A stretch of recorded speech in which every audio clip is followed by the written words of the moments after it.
ఎప్పుడైతే నా కొడుకుని లేపడానికి వాడు ప్లాన్ వేశాడో ఇంకా వాడు బతకడానికి వీల్లేదు. హైదరాబాద్ వెళ్ళి వాడి పొట్ట కోసేసి ఆ పేగులు మెడ వేసుకొచ్చేనా? వాడు ఊరితో గొడవ పడలేదు, నాతో గొడవ పడ్డాడు. వాడిని నేనే నరికి చంపాలి. ఏ రోజైతే వాడు ఈ ఊళ్ళో అడుగు పెడతాడో ఆ మరుక్షణమే వాడి తల తెగి. అన్న ఈరభద్రం కొడుకులు లేపేయడానికి మనమే మనుషులు పంపామని అతనికి తెలిసిపోయింది. ఇప్పుడు ఊరికి వెళ్తే మనది ఊరికి వదలడు. అవునన్నా. ఇక్కడ మంత్రి వరదరాజుల ప్రాబ్లం పెద్దదిగా ఉంది. సరే, ముందు నువ్వు హోటల్ రూమ్ ని ఖాళీ చేసి అలాగే ఎమ్మెల్యే హాస్పిటల్. అలాగే. అలాగేనా?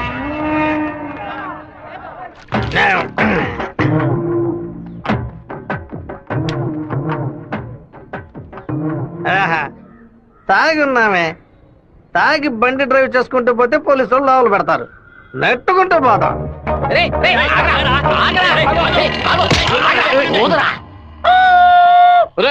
సరిగ్గా ఊదరా. ఇదిగో ఊదుతున్నానయ్యా.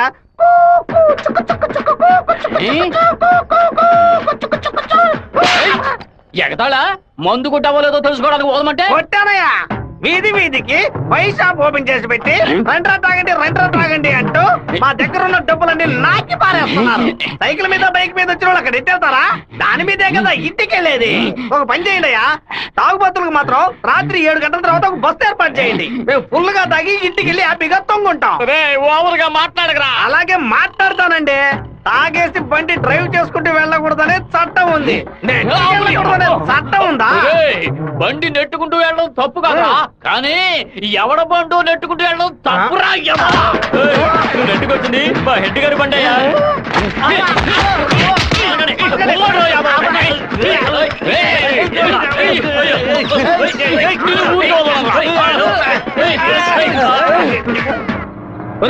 బాబు వచ్చేసాడు. అమ్మగారు చెప్పండి.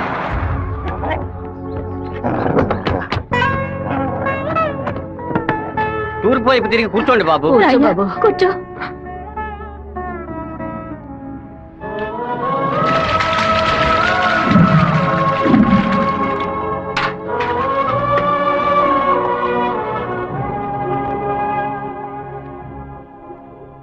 అమ్మా, ఎందుకు ఇలా డల్ గా ఉన్నారు? నేను రావడం మీకు ఇష్టం లేదా ఏంటి? నువ్వు వచ్చిన సంతోషంలోనే అమ్మకి నోట మాట రావడం లేదన్నయ్య. నీకు నా మీద అంత ప్రేమ అమ్మా? ఏంట్రా గబుక్కుని అలా అడిగేసావు? మరేంటమ్మా, ఇన్ని నీళ్లు నా తల మీద పోసావే, చూసుకోవడానికి తుండుకుంటైనా ఇచ్చావా? దీనికి ఏం తక్కువ లేదు. ఉండు, తలదుడుస్తాను.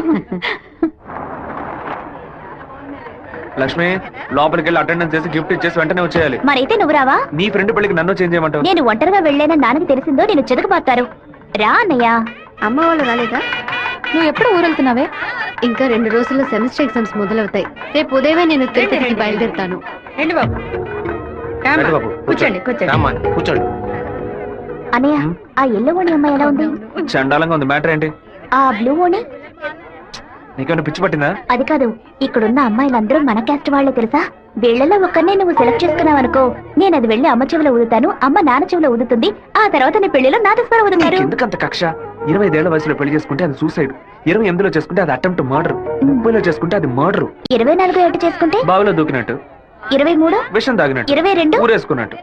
మరి ప్రేమించి పెళ్లి చేసుకుంటే స్వర్గం, హౌస్ అరెస్ట్, జీవిత ఖైదు.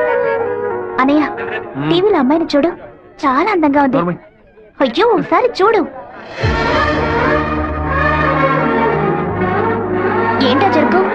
తను నచ్చిందా? చాలా అందంగా లక్షణంగా ఉంది కదూ. తను ఎవరో ఏమిటో నేను కనుక్కొని నీ చేత ఆత్మహత్య చేయించరా? వచ్చే ఏప్రిల్ 1 వరకు ఓపికగా ఉండు, మరుసటి రోజు చెప్తాను. ఏమిటనయ్యా, లవ్లో పడ్డావా? ఒక అమ్మాయి అంగీకారం కోసం 6 నెలలుగా వెయిట్ చేస్తున్నాను. ఏంటయ్య గారు, తహసీల్దార్ గారు పోలీసులు వచ్చారు. గ్రౌండ్ సెంటర్ లో మార్క్ అయ్యండి.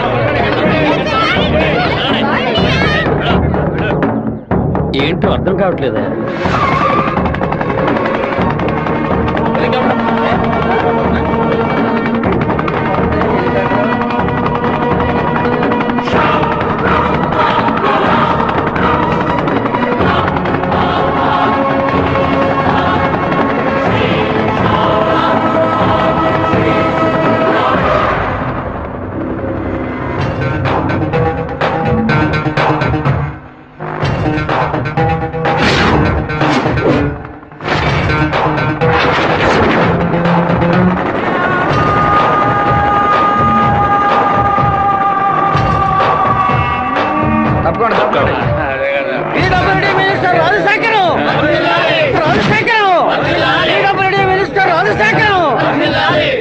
ఏంటయ్యా ఆశ్చర్యంగా ఉందా?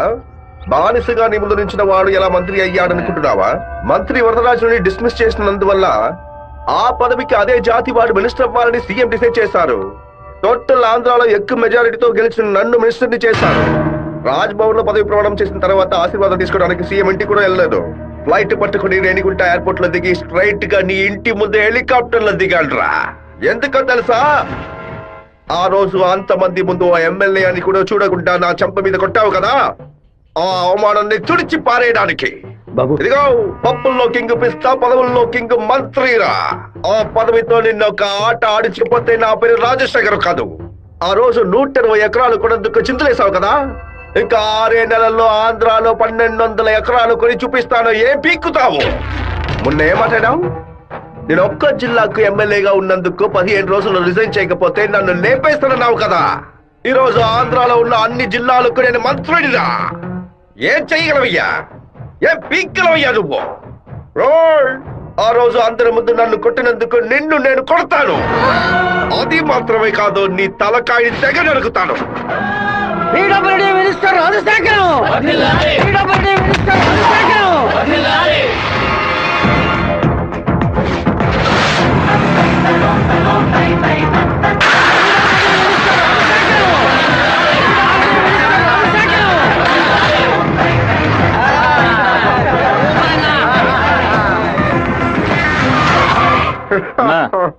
నేను కలవాలని వీరభద్రం కొడుకొచ్చాడన్నా. వాడితో ఎంతమంది వచ్చారు? ఒంటరిగా వచ్చాడన్నా. రానివ్వు.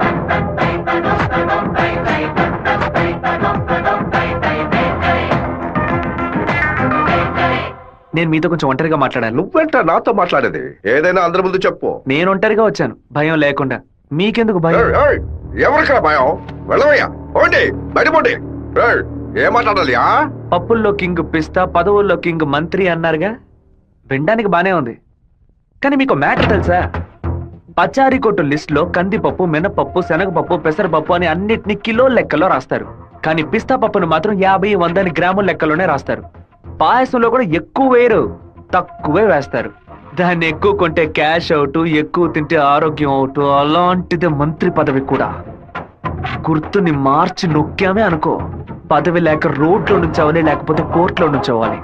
ఇంతవరకు ఎవరైనా సరే మా నాన్నతో వెనక నుంచొని మాట్లాడారే కానీ ముందు నుంచొని మాట్లాడలేదు. మొదటిసారిగా ఒకడు మా నాన్న ముందు నుంచొని ఛాలెంజ్ చేయడమో చూశాను, తల నరికేస్తానండమో విన్నాను.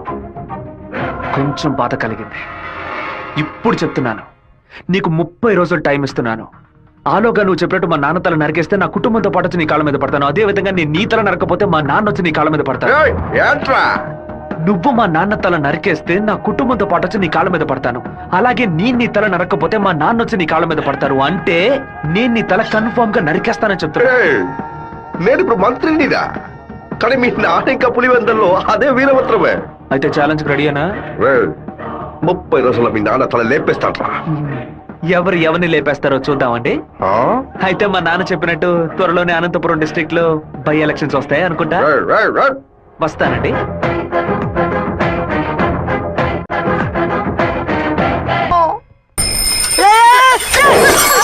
கோச்சுக்காதீங்க. ஹேண்ட் பேர் பெண்டா இருந்துச்சு, அதான் இடிச்சு போட்டேன். ஆன் பாரு பெண்டா.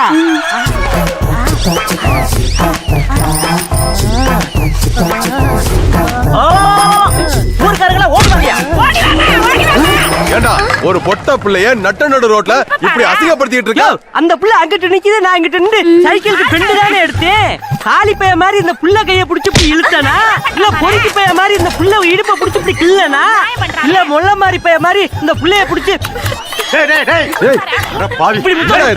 காம குடிற மாதிரி பக்குவமா பாய விரிச்சு அதுல படுக்க வச்சு இவன் மேல பாய பார்த்தனா.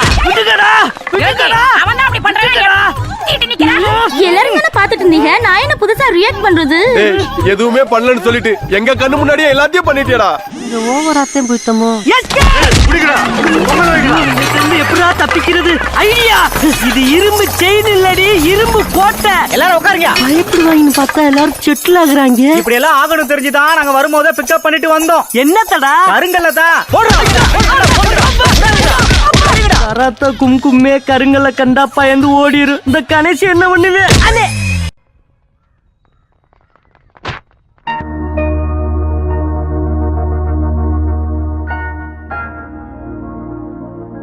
విఘ్నేశ్వరుని చూసి నవ్వుతున్నాడేంటి? ఓ అయ్యో అమ్మా! జాగ్రత్తగా రావచ్చు కదా. కావాలని పడ్డాను. April fool. పోవే మోహన్ చూడు, ముఖ్యమైన పని మీద బయటకు వెళ్తుంటే ఇలా ఫోన్ చేసావంటే. అది కాదన్నయ్య, ఏప్రిల్ 1వ తారీఖున ఒకసారి మోసపోతే మళ్ళీ మోసపోరని అంటారు. నువ్వు వెళ్లే పని తప్పకుండా సక్సెస్ అవుతుంది. అనయ్య, ఆల్ ది బెస్ట్. రే చిట్టి, అన్నయ్య వదిన చూడడానికి వెళ్తున్నాను. వదిన ఓకే చెప్పాలని మీ బాస్ భైరవుని కోరుకో. ఏంటో చూస్తున్నావు, నీకు త్వరలో పెళ్లి చేస్తానులే. ఏంటి బాబు నువ్వు నీకేనయ్యా ఎవరు పిల్లనివ్వరు? కానీ మన చిట్టిగాడు పులివెందల్లో సూపర్ ఫిగర్స్ సెట్ చేసి పెట్టుకున్నాడు. సత్తిగా ఏమయ్యా, గేటు తెరిచి ఉంచితే ఏదో ఫిగర్ తీసుకొని చెరువు కట్టి వెళ్ళిపోతోందయ్యా. ఏదో ఒక రోజు స్పాట్ లో ఫిగర్ తో నాకు దొరకాలి. ఆ రోజు నేను కొట్టే కొట్టుడికి నువ్వు దిక్కుతోతగా అటు ఇటు పరిగెత్తుతో చూస్తూ ఉండు. దీనికి అంత అర్థమవుతుందయ్యా. రారా శివా, ఏంటి సడన్ గా ఇలా వచ్చావు? రాధికని మీటే మాట్లాడాలి, అందుకే. ఎగ్జామ్స్ పూర్తయి కాలేజీకి సెలవులు ఇచ్చి వారమైంది కదరా. చెప్పు శివ. హలో జయంతి, ఎక్కడున్నావు? మా ఊర్లో ఉన్నాను. రాధిక చెప్పు జయంతి. తిరుపతి నుంచి శివ ఫోన్ చేశాడు. నిన్ను చూడడానికి మన ఊరికి వస్తున్నాడంట. నువ్వు పెద్ద బ్రిలియంట్ అని ఫీలింగా? ఇలా తప్పించుకుంటే ప్రాబ్లం సాల్వ్ అవుతుందా? కొంచెం సైలెంట్ గా ఉంటావా? రాక సస్తానా?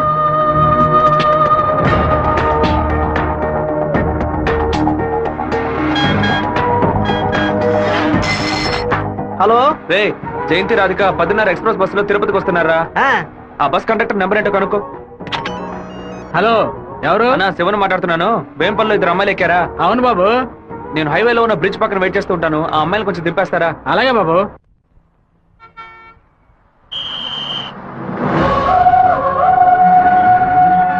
అమ్మా, శివగారు మీకోసం చాలాసేపు నుంచి ఎదురు చూస్తున్నారమ్మా, కొంచెం దిగండి అమ్మా. అమ్మా, మీరు దిగితేనే బస్సు బయలుదేరుతుంది.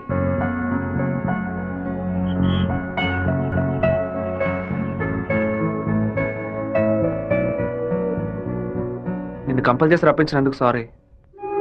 ఎప్పుడు నన్ను చూడకూడదని తిరుపతికి బయలుదేరావో అప్పుడే నువ్వు చాలా కన్ఫ్యూజన్లో ఉన్నావని అర్థమైంది. ఏదైనా సరే నీ మనసులో ఉంది చెప్పు రాధిక. ఇంకో 6 నెలల తర్వాత రా అని చెప్పినా పర్వాలేదు, నేను వెయిట్ చేయడానికి సిద్ధంగా ఉన్నాను. ఎప్పుడైతే నువ్వు నా కోసం దెబ్బలు తిన్నావో అప్పుడు నాలో ఏర్పడిన గిల్టీ ఫీలింగ్ వల్ల నీ మీద ప్రేమ పుట్టింది. ఆ ప్రేమ నా మనసు నిండా నిండిపోయింది. కానీ ఆ రోజు కాలేజీలో జరిగిన గొడవలో నువ్వు వాళ్ళని కొట్టిన ప్రతి ఒక్క దెబ్బ నా మనసుని గాయపరిచింది. మీ నాన్న అంతమంది నేసుకుని కత్తిలతో రావడం చూసి నేను భయపడిపోయాను. నువ్వు నలుగురిని నరికేసి జైలుకి పోయిన విషయాన్ని ఎప్పుడైతే నీ పేపర్లో చూశానో తల మీద పిడుగు పడినట్టయింది. నాలోని ప్రేమని దాచుకోలేక మర్చిపోలేక నాలోనే ఉంచుకుని బతుకుతున్నాను. నువ్వు చెప్పేది చాలా తమాషాగా ఉంది. నేను ఏ గొడవకి వెళ్ళకూడదనే నన్ను మా నాన్న తిరుపతికి పంపించారు. కానీ ఆ రోజు కాలేజీలో ప్రొఫెసర్ని అవమానిస్తుంటే చూస్తూ ఊరుకోలేకపోయాను. ప్రపంచంలోనే దారుణమైన విషయం ఒక వ్యక్తి తన భార్య ముందు అవమానపడ్డమే. అందుకే ఎదిరించాను. తిరుపతిలో నేను ఆ నలుగురిని నరకపోతే ఆ నలుగురు కలిసి నన్ను నరికేసేవాళ్ళు. ఓ చిన్న పిల్లి కూడా దానికి ఏదైనా సమస్య వస్తే ఎదిరిస్తుంది. నా ప్రాణాన్ని కాపాడుకోవాలని ఆశ నాకుండదా? ఈ వివరాలన్నీ మా అమ్మతో నేను చెప్పలేను. దానికి నన్నేం చేయమంటావు? నువ్వు మంచివాడివే, కానీ నువ్వు ఉండే చోటే మంచిది కాదు. అర్థం కాలేదే. అన్నిటినీ వదిలేసి వచ్చాయి. నేను నిన్ను అన్నిటినీ అంటే మా అమ్మ నాన్నలనా, నా తోడ పుట్టిన చెల్లెలనా, సొంత వాళ్ళనా, బంధువులందరినీనా, పుట్టి పెరిగిన ఊరునా, లేకపోతే కొలిచే కులదైవాన్నా? ఎవరిని వదిలి రమ్మంటావు? అది కాదు మీ నాన్న. మా నాన్న గురించి ఏమైనా మాట్లాడావో? ఆయన గురించి నీకేమైనా తెలుసా? జాతరలో మందు కొట్టి గొడవ పడి పచారీ కొట్లో వాదించుకొని టీ కొట్లో కొట్టుకొని చెరువు గట్ట మర్డర్ అయి పోలీసులు 6 నెలలు ఎంక్వైరీ చేసి 2 ఏళ్ల తర్వాత కోర్టు తీర్పిస్తే 5 ఏళ్లు జైల్లోకి వెళ్ళి కూర్చుంటారు. వాళ్ళ కుటుంబం నడి రోడ్డున పడుతుంది. కానీ ఎప్పుడు గొడవ అవుతుందో అప్పుడే వాళ్ళని పిలిచి ఎంక్వైరీ చేసి 2 పీకి వాళ్ళిద్దరిని కలిపి బుద్ధిగా ఉండండి అని చెప్పి ఆ 2 కుటుంబాన్ని ఏ ప్రతిఫలం ఆశించకుండా కాపాడేవారనే మా నాన్న. చేత కట్టిపట్టిన ప్రతివాడు చెడ్డవాడంటే వీరభద్రస్వామి, ఛత్రపతి శివాజీ, కృష్ణదేవరాయలు, ప్రతాపరుద్రుడు వీళ్ళందరూ చెడ్డవాళ్ళ? కోపిష్టి కత్తి పడితేనే అది తప్పు, కాపలవాడు పడితే తప్పు కాదు. ప్రేమ కోసం ఏదేదో వదిలేసి రమ్మంటారు. కన్న తల్లిదండ్రులను వదిలేసి రమ్మన్న మొదట అమ్మాయివి నువ్వేనే. ఒకే గూట్లో ఉంటేనే అది కుటుంబం, 2 విడిగా ఉంటే అది నరకంతో సమానం. నీకు మీ అమ్మ ఎంత ముఖ్యమో నాకు మా నాన్న అంతకంటే ముఖ్యం. నిన్ను ప్రేమించిన పాపానికి ఏం చేయకుండా వెళ్ళిపోతున్నాను. ఇదే మాట ఇంకెవరైనా అనుంటే అక్కడే నరికి పాతేసేవాడిని. నన్ను అవాయిడ్ చేయడానికి నువ్వు వేరే ఏ కారణం చెప్పినా జీవితాంతం నిన్ను తలుచుకుంటూ ఉండిపోయేవాడిని. కానీ ఎప్పుడు మా నాన్ననో కారణంగా చెప్పావు, ఈ క్షణం నుంచి నేను మర్చిపోతున్నానే.